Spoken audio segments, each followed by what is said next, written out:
आप सभी भक्तगणों को सादर प्रणाम।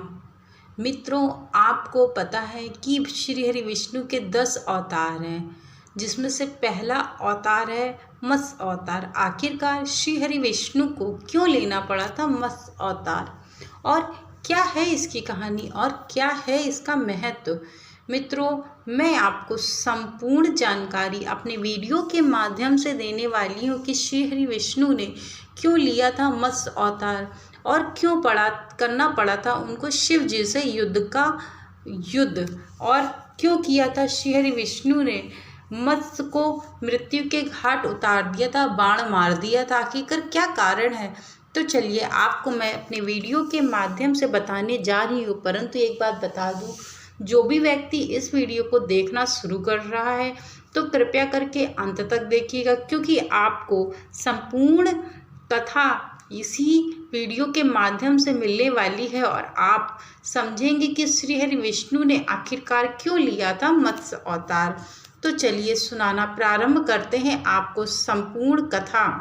मित्रों, इसके पहले यदि आप मेरे चैनल पे नए जुड़े हैं तो चैनल को सब्सक्राइब करना, लाइक करना और शेयर करना मत भूलिएगा। तो चलिए आपको बताना शुरू करते हैं।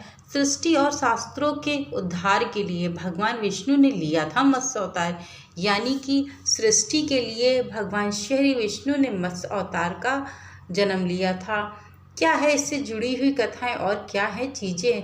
वेद एवं पुराण में भगवान विष्णु के 10 प्रमुख स्वरूपों का वर्णन मिलता है, जिसमें से सर्वप्रथम है मत्स्य अवतार।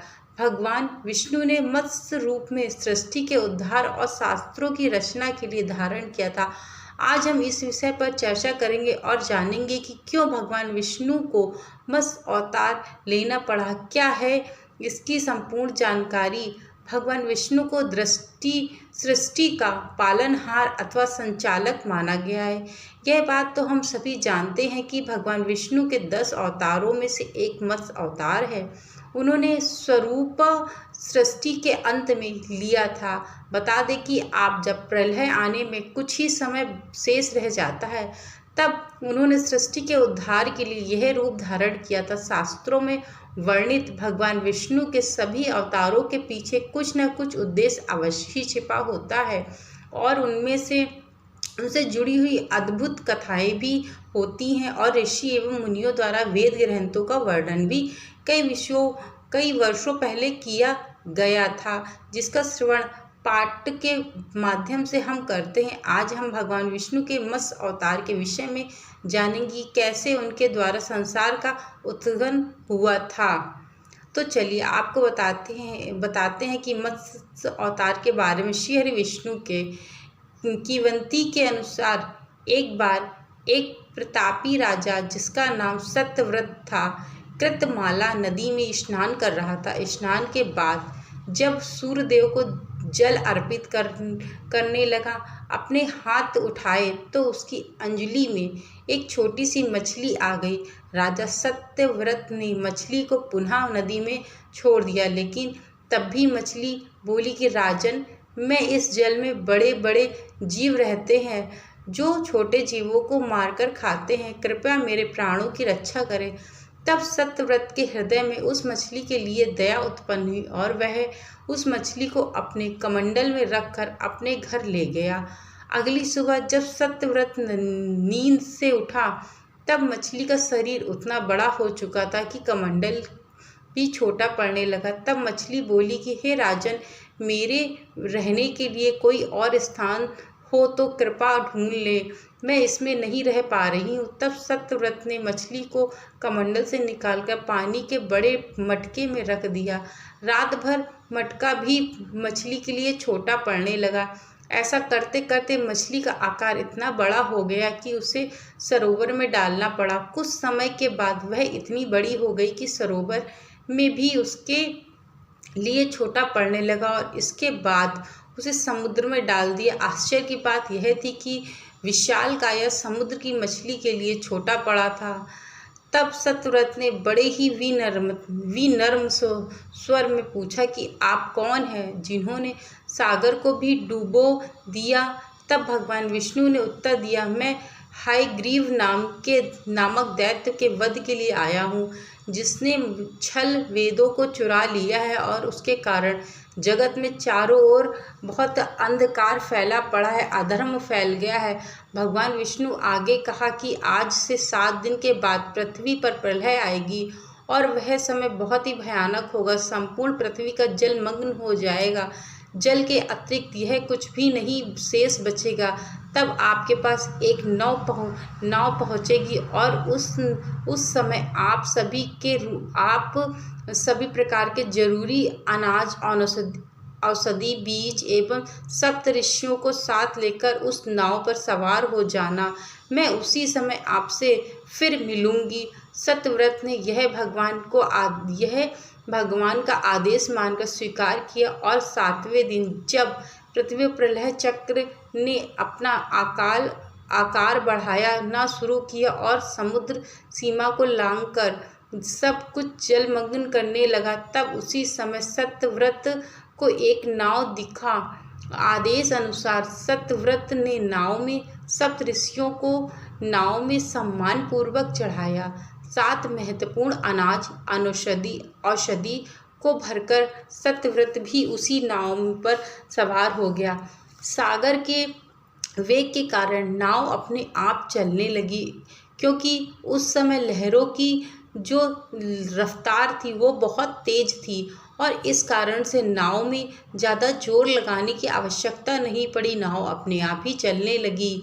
चारों ओर पानी के अलावा कुछ भी नहीं दिख रहा था, यानी कि जब जलमग्न होने लगी थी पृथ्वी तो चारों तरफ सिर्फ और सिर्फ पानी ही दिख रहा था। तब सत्यव्रत को मत्स्य रूप में भगवान दिखे और श्री हरि से आत्मा ज्ञान पाकर सत्यव्रत और सप्त ऋषि धन्य हो गए।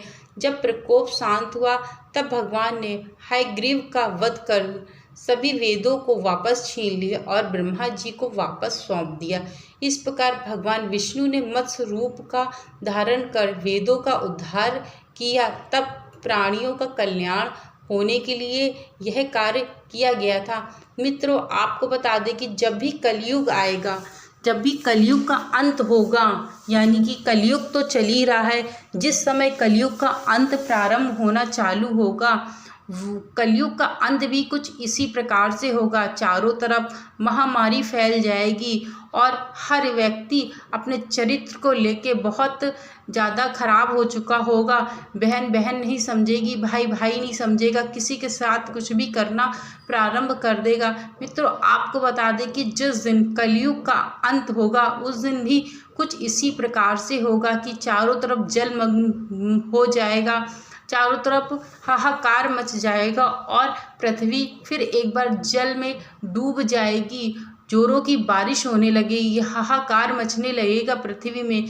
यानी कि इसके पहले ही बहुत सारी ऐसी घटनाएं हो चुकी होंगी कि मनुष्य गाय का मांस खाने लगेगा, गाय को अपमानित करने लगेगा और मनुष्य नहीं रह जाएगा। यहाँ तक कि मनुष्य की जो आयु है वह भी बहुत कम रह जाएगी। यानी कि मनुष्य की जो आयु है वह केवल कुछ ही वर्षों के लिए रह जाएगी। केवल 9 वर्ष ही मनुष्य लोग जीवित रहा करेंगे और अपने जीवन में बहुत कुछ सहन करना पड़ेगा उनको। और जीवन के अंत में भगवान श्री हरि विष्णु अवतार लेंगे कल्कि के रूप में, जो कि भगवान कल्कि पृथ्वी का उद्धार करने के लिए आएंगे। श्री हरि विष्णु हर तरह से जब भी पृथ्वी पर प्रलय आने वाली होती है और जब भी पृथ्वी पर राक्षसों का वध करना होता है या फिर राक्षसों को मारना होता है और पृथ्वी से अंधकार को मिटाना होता है, तब श्री हरि विष्णु अपना जन्म अवतार यानी कि लेते हैं और भगवान के रूप में लेते हैं। जब पूरी पृथ्वी जलमग्न हो जाएगी तब कहा जाता है कि जलमग्न होने के 100 वर्षों के बाद फिर से यह पृथ्वी हरी भरी होगी और श्री हरि विष्णु फिर अवतार लेंगे, अपना जन्म लेंगे और फिर सतयुग प्रारंभ होगा। फिर यही 4 युग फिर से प्रारंभ हो जाएंगे। यानी कि कलयुग का अंत बहुत ही भयानक होने वाला है। मित्रों, आपको बता देगी कि जब भी कलयुग का अंत होगा वो बहुत ही भयानक होगा और देखने लायक नहीं होगा। मित्रों, मेरे द्वारा बताई गई यह जानकारी आप लोगों को अच्छी लगी हो तो चैनल को लाइक